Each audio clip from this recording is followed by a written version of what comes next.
네, 네 번째 시간은요. 오늘 이야기를 조금 정리해보는 그런 시간을 좀 가져보려고 합니다. 우리가 노후를 준비하는 데 있어서 제일 중요한 게 제가 뭐라고 했죠? 건강. 건강. 그 다음은 뭘까요? 돈이죠. 네. 돈은 하늘에서 뚝 떨어질까요? 일을 해야죠. 그렇죠. 사실은 일의 전제 조건은요. 건강해야 일할 수 있어요. 네. 맞네요. 건강해서 일을 하면 돈도 생기지만 친구도 생겨요. 그래서 자녀에게 의지하거나 아내에게 의지하는 게 아니라 내 친구들과 내 삶을 살아갈 수 있는 부분이 생긴다라는 거죠. 그래서 사실은요, 건강 다음으로 중요한 것을 저는 일이라고 이야기를 합니다. 그런데 젊었을 때는 이 일이 돈과 연관이 많이 될 수밖에 없어요. 왜냐하면 생계도 꾸려가야 되고요. 자녀들도 키워야 되고, 그리고 노후도 준비해야 되고. 이러다 보니까 돈에 대한 생각을 많이 하면서 살아가는데, 노후의 일은요, 취미 생활처럼 즐길 수 있는 일을 찾으면 어떨까라고 권해드립니다. 네. 내가 생활비가 200이 필요하다. 그런데 150이 준비됐다. 그러면 얼마 부족하다고요? 50. 네. 그러니까 일이 노후에 없다라고 생각하는 부분은 뭐냐면 내가 젊었을 때 버는 돈만큼만을 벌어야 된다는 생각을 가지고 있기 때문에 마땅한 일이 없다라고 생각을 하는 거예요. 그런데 노후의 일을 오히려 내가 즐겁게 재미있게 의미 있는 일을 찾는데 그게 일정 부분에 돈까지 된다라고 하면 거기에서 행복감을 더 많이 느낄 수가 있겠죠. 그리고 그 일을 함께하는 친구들을 만날 수 있다는 거. 그래서 노후에는 제일 중요한 게 건강이고요. 그리고 이 건강에서 일할 수 있고 일을 즐기면서 돈까지 된다라고 하면 그게 최고이지 않을까 이런 생각이 들어요. 그래서 그렇게 사시는 분들을 제가 몇 분을 이야기를 조금 해드리려고 합니다. 혹시 이분 보신 적 있으세요? 네. 어디서 보셨어요? TV CF에서 CF에서 많이 나오시죠? 네. 곽용근 선생님인데요. 이분은 모델이 아니었어요. 본래 철강업을 하시는 분이었어요. 그런데 부도가 나서 그걸 다 정리를 하고 낙향해가지고 고향에서 4년 이상을 지내다가 이렇게 살면 안 되겠다 해서 다시 서울로 올라오신 거예요. 서울로 올라오셔가지고 컴퓨터를 배우겠다고 복지관에 갔다가 시니어 모델 양성한다라는 것을 보고서 관심이 생겨서 거기에서 모델 연습을 하기 시작을 했던 거예요. 전문적인 모델이신 거군요. 네, 그렇게 해서 발탁이 된 거예요. 처음에는 관심 분야이고 내가 즐길 수 있을까? 이렇게 해서 시작을 했는데 이제는 1년에 9개의 모델로 등장을 합니다. 멋진데요. 네, 멋지죠? 네. 사실은 노후를 이렇게 살아가야 되지 않을까라는 생각이 드는 거예요. 사실은 나이가 들면 젊은 사람들이 어르신들한테 뭐라고 이야기 많이 해요? 꼰대? 그죠? 네, 안 좋은 이야기들 되게 많이 하죠. 근데 그런 이야기 듣고 싶으세요?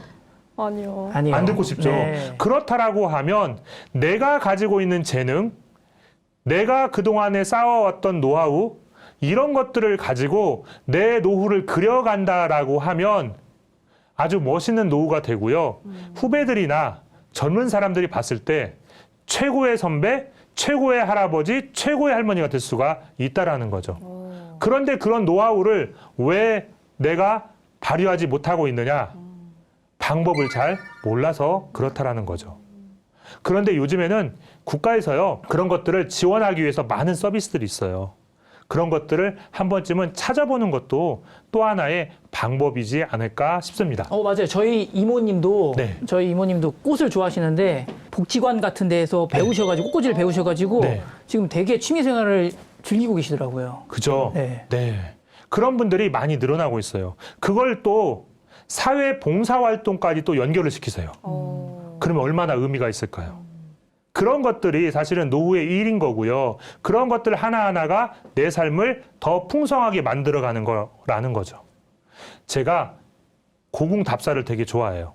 제가 역사를 공부해서 고궁 가서 이렇게 앉아있다 오는 거 이런 걸 되게 좋아하는데 한 번은 제가 고궁을 갔는데 어떤 어르신이 열심히 설명을 하시더라고요.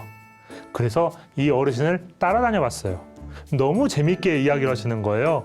그래서 제가 그분에게 푹 빠져가지고요. 1시간 동안을 계속 따라다니면서 그 이야기를 다 들었어요. 근데 어르신이 잠깐 쉬고 계시길래 제가 얼른 가서 커피 한 잔 사와 가서 드렸어요. 너무 고마워서. 어르신 커피 한 잔 드시죠. 이야기 너무 잘 들었어요. 그랬더니 이 어르신이 허허 젊은 사람이 커피 줄 줄도 알고 고맙네 그러더라고요. 근데 저도 50이 넘었는데 젊다 그러니까 너무 기분이 좋더라고요. 그래서 그분하고 이야기를 하기 시작을 했어요. 어르신 이 일 왜 하시게 됐어요? 그랬더니 자기 꿈이 어렸을 때 꿈이 학교 선생님. 근데 고등학교 때 집안 형편이 너무 어려워서 대학을 못 가고 취업을 했대요. 그래서 열심히 일을 하고 다행히 직장이 아무런 문제가 없어서 자기가 정년까지 마치고 나왔대요. 그런데 아직 나는 건강한데 무엇을 하면서 살아가야 될까? 이런 고민을 있었는데 선생님을 하고 싶다는 생각이 들더라는 거예요. 그런데 나이가 60이 넘었는데 선생님이 가능할까요? 어렵죠. 어렵죠. 그래서 이분이 그러면 무엇을 하면 좋을까? 라고 생각을 하다가 문화재 해설사를 하면 어떨까? 이 고민을 하면서 공부를 하기 시작을 한 거예요. 그래가지고 고궁에 오시는 분들에게 문화재에 대해서 하나씩 설명을 해주고 있었던 거예요. 너무 좋죠. 네. 네. 근데 이분하고 이야기를 하는데 제가 그런데 돈은 많이 받으세요? 물어보니까 아우 젊은 사람이 무슨 돈 얘기야 하면서요 안 알려주는 거예요. 연봉은 밝힐 수 없죠. 그렇죠. 네. 기본이죠. 네. 그렇죠. 네. 근데 이 어르신이 하신 얘기가 있어요. 이 돈이 얼마나 그런데 소중한 줄 알아? 내가 말은 못하지만 나에게 있어서 최고의 돈이야 그러시더라고요. 많지는 않지만. 왜요? 이 돈이야 말고 내가 마누라 눈치 안 보고 내 맘대로 쓸 수 있는 유일한 돈이야 라고 하면서요 막 웃으시더라고요. 사실은 돈의 많고 적고가 중요한 게 아니라 내가 재밌게 할 수 있는 일을 하면서 그것들이 돈까지 연결된다라고 하면 그게 최고 아닐까요? 최고죠. 그죠? 부럽다. 네. 네. 그래서 그런 것들을 한번 찾아보셔야 된다라는 거죠. 결론적으로 노후 준비는 돈이면 된다? 안 된다. 아니야. 아니다. 뭐가 있어야 될까요? 건강. 네, 건강해서 일. 일을 할 수 있어야 된다는 거죠. 그리고 공부는 끝났다? 아니다. 네. 계속된다. 그렇죠. 그 일을 하기 위한 공부를 해야 되는 거예요. 모델을 하기 위해서 공부를 했을까요? 안 했을까요? 했을 것 워킹 같아요. 연습을 많이 그렇죠. 하셨을 것 했죠. 아까 문화재 해설사 하신 분은 공부를 했을까요? 안 했을까요? 역사 많이 공부를 해야 많이 되겠- 했어요. 같아요. 네. 노후를 준비한다라고 했을 때 그냥 다가오는 게 아니라요. 그것에 필요한 것들을 내가 공부하고 준비하는 거. 이게 필요하다라는 거죠. 네. 그리고 노후를 혼자 준비하지 마세요. 국가사회가 함께하고 있어요. 다양한 것들을 배우고 싶으면 얼마든지 찾아가시면 되고요. 그러한 서비스를 저희 국민연금도 하고 있어요. 그래서 아까 말씀드린 대로 노후준비 진단 상담부터 또 저희가 기관 연계까지 해드려요. 그래서 필요하신 분들은 말씀하시면 어느 부분을 저희가 연계시켜 드릴까요? 라고 해서 그 기관에서 서비스를 받도록 저희가 지원까지 하고 있다는 거죠. 그리고 돈이 많으면 된다? 아니요. 현금의 흐름이 있어야 돼요. 이게 무슨 얘기냐면 10억이에요. 죽을 때까지 생활비 나오는 거예요. 어떤 거? 죽을 때까지 생활비. 그렇죠. 계속해서 흘러내려가야 돼요. 네. 내가 쌓아놓고서 거기서 뺏어 쓴다? 이것보다는 내가 계속해서 돈이 흘러나오게 만드는 거. 이게 재무 중에서는 중요하다라는 거죠. 그리고 은퇴 후 기준은 가장이다? 아니다. 아니다. 명배 씨 누구라고 그랬어요? 나 자신. 와이프. 그렇죠. 네. 10년 이상 더 사는 아내까지 억울합니다. 준비해야 돼요. 아니 명백 씨가 10년 더 살 수도 있어요. 아, 그렇죠. 그렇죠. 네. 그런데 제가 아까 말씀드렸잖아요. 끝을 내고 준비하는 게 아니라 내가 그게 언제까지 될지 모르기 때문에 계속 가도록 만들어지는 거. 네. 그런데 남편이 주기보다는 보편적으로 아내가 더 오래 사니까 사니까. 아내까지 배려를 해줘야 한다라는 거죠. 그리고 노후 자금 많이 모으면 된다? 아니요. 잘 쓰세요. 네. 그리고 자녀에게 의지한다? 안 돼요. 그죠. 네. 아까 제가 말씀드렸잖아요. 그냥 스스로 잘 해결하시라는 거죠. 물려준다? 70 먹은 노인한테 물려주면 의미가 있다? 다 쓰고 죽는다. 좀 너무 심한 거 아니야? 그죠.